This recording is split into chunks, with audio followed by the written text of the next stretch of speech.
ಹೆಂಗಸರು ಈ 3 ಕೆಲಸಗಳನ್ನು ನಾಚಿಕೆ ಇಲ್ಲದೆ ಮಾಡಲೇಬೇಕು. ಸ್ನೇಹಿತರೆ, ಹೆಣ್ಣು ಸಂಸಾರದ ಕಣ್ಣು ಅಂತಾರೆ. ಹೆಣ್ಣು ಮನೆಗೆ ಮಹಾಲಕ್ಷ್ಮಿಯಾಗಿ ಗಂಡನ ಮನೆಗೆ ಬರುತ್ತಾಳೆ. ಒಂದು ಮನೆ ಬೆಳಗಲು ಹೆಣ್ಣು ತನಗೆ ಬರುವಂತಹ ಎಲ್ಲ ಕಷ್ಟಗಳನ್ನು ಎದುರಿಸಿ ಗಂಡನಿಗಾಗಿ ಎಲ್ಲವನ್ನೂ ತ್ಯಾಗ ಮಾಡಿ ಎಲ್ಲರಿಗಿಂತ ಮುಂದೆ ಬೆಳೆದು ನಿಲ್ಲುತ್ತಾಳೆ. ಅಂತಹ ಹೆಣ್ಣು ತನ್ನ ಸಂಸಾರವನ್ನು ಸುಖದಿಂದ ಸಂತೋಷದಿಂದ ನಿಭಾಯಿಸಬೇಕು ಅಂದ್ರೆ ಈ 3 ಕೆಲಸಗಳನ್ನು ನಾಚಿಕೆ ಇಲ್ಲದೆ ಮಾಡಲೇಬೇಕು. 1. ಹೆಂಡತಿ ತನ್ನ ಗಂಡನಿಗಾಗಿ ನಾಚಿಕೆ ಇಲ್ಲದೆ ಮಾಡಲೇಬೇಕಾದಂತಹ ಮೊದಲನೇ ಕೆಲಸವೇ ಸಂಭೋಗ. ಹೌದು ಸ್ನೇಹಿತರೆ, ಒಂದು ಹೆಣ್ಣು ತನ್ನ ಗಂಡನಿಗಾಗಿ ನಾಚಿಕೆ ಇಲ್ಲದೆ ಸಂಭೋಗ ಕ್ರಿಯೆಯಲ್ಲಿ ಭಾಗಿಯಾಗಲೇಬೇಕು. ಪ್ರತಿಯೊಬ್ಬ ಮನುಷ್ಯನಿಗೂ ಕಾಮ ಅನ್ನೋದು ಪ್ರಕೃತಿದತ್ತವಾಗಿ ಬಂದಿರುವ ವರ. ಗಂಡನಾದವನು ಬೆಳಗ್ಗೆಯಿಂದ ಸಾಯಂಕಾಲದವರೆಗೆ ಕೆಲಸದಲ್ಲಿ ಮಗ್ನನಾಗಿರುತ್ತಾನೆ.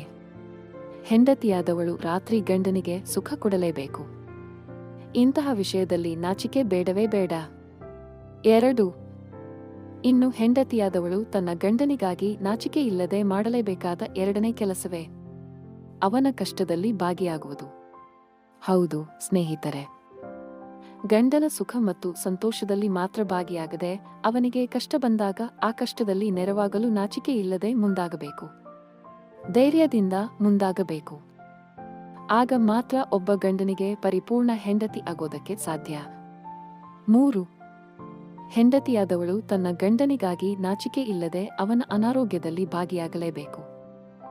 ಗಂಡನಿಗೆ ಹುಷಾರು ತಪ್ಪಿದಾಗ ಅವನಿಗೆ ದೈನಂದಿನ ಕಾರ್ಯಗಳನ್ನು ಮಾಡಲಿಕ್ಕೆ ಆಗದೇ ಇರುವಂತಹ ಪರಿಸ್ಥಿತಿಯಲ್ಲಿ ನೆರವಾಗಬೇಕಾದವಳೇ ಧರ್ಮಪತ್ನಿ. ಅಂತಹ ವಿಷಯದಲ್ಲಿ ಹೆಂಡತಿಯಾದವಳು ನಾಚಿಕೆ ಇಲ್ಲದೆ ತನ್ನ ಗಂಡನ ಸೇವೆಯನ್ನು ಮಾಡಲೇಬೇಕು.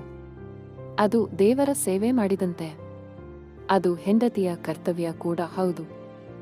ವಿಡಿಯೋದಲ್ಲಿರುವ ಮಾಹಿತಿ ಇಷ್ಟ ಆಗಿದ್ರೆ ದಯವಿಟ್ಟು ವಿಡಿಯೋನ ಲೈಕ್ ಮಾಡಿ ಹಾಗೂ ಈ ಮಾಹಿತಿನ ಎಲ್ಲರಿಗೂ ಶೇರ್ ಮಾಡಿ.